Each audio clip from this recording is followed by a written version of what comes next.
here. Spirit has called me out to do just a kind of a little mini check-in with everybody.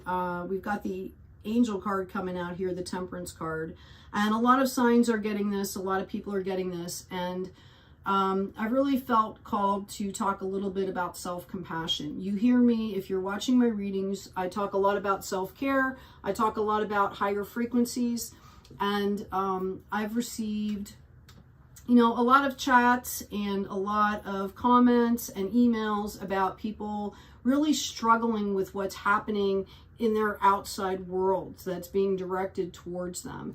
And I wanted to just take a minute and clarify what I'm talking about.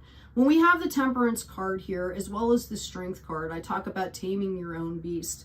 The only thing that we can control is how we act, react, or inaction, right? Which is sometimes the best thing to do. If you have a lot of drama around you, you know, I've heard, you know, people have talked to me about people gossiping that has affected their work life, right? You know, betrayals and things like that. The absolute best thing that you can do is show yourself compassion. We are all kind of on this spiritual journey right now where we are learning and growing how to take care of ourselves. And the best thing you can do is learn how to value yourself first, okay? We've talked about the oxygen mask scenario when you're on an airplane and something happens to the pressure in the airplane and the oxygen masks come down. Even if you're with a child, they tell you to put the oxygen mask on yourself first.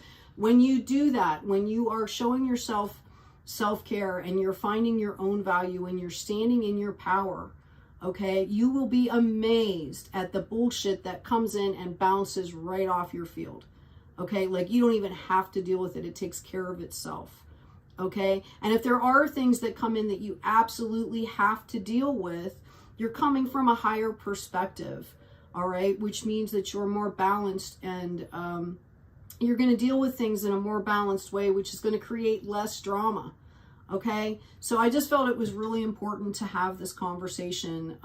I've had a few people email me, they don't understand what I'm talking about, and that's really what it is. You have to find your power. You have to find your self-worth, and you have to embody that. You have to step into that power to the point, and it takes practice for a lot of us, especially if we've been through, you know, traumas or betrayals or, you know, we're grieving, whatever the case may be for you.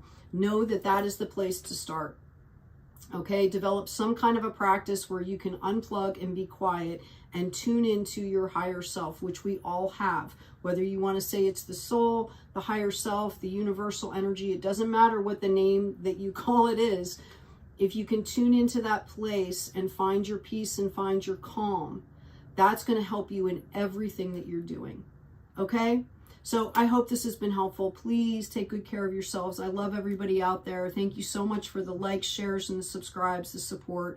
Thank you for getting my messages, or spirit messages, I should say, out to the people that benefit. I will also say that I have received a ton of emails from people who have watched the messages that you folks have helped me to get out there by liking and subscribing and by viewing.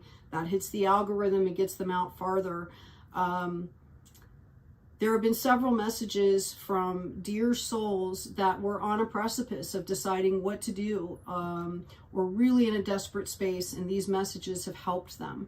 Okay, so thank you so much for helping me to get these messages out there. I love everybody out there. I wish you all the best. Let's amplify our abundance, right? Coming into this new year. Take good care of yourselves, take care of each other, and as always, be kind out there.